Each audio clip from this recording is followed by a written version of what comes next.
భారత ఐక్య రైతు సంఘం.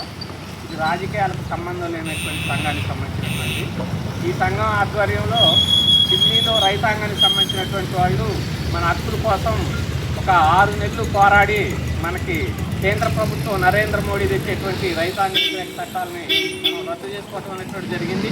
అయితే ఇంకా మనకి ఇవాళ రైతాంగానికి సంబంధించినటువంటి వ్యవసాయ పెట్టుబడులు పెరిగిపోతూ ఉన్నాయి. కానీ వాళ్ళ పెట్టుబడులకు అనుగుణంగా మనకి వాళ్ళ సరైనటువంటి గిట్టుబాటుదారులు ధరలు రానటువంటి పరిస్థితి ఉంది.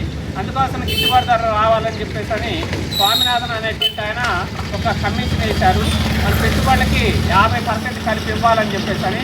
కానీ వాళ్ళ ప్రభుత్వాలు ఇవ్వటం లేదు.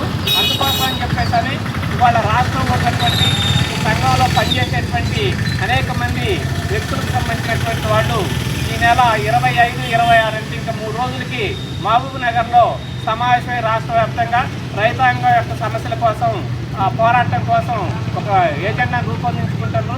దానిలో భాగంగానే ఈరోజు మనం ఇక్కడ ప్రచారం నిర్వహిస్తున్నాం.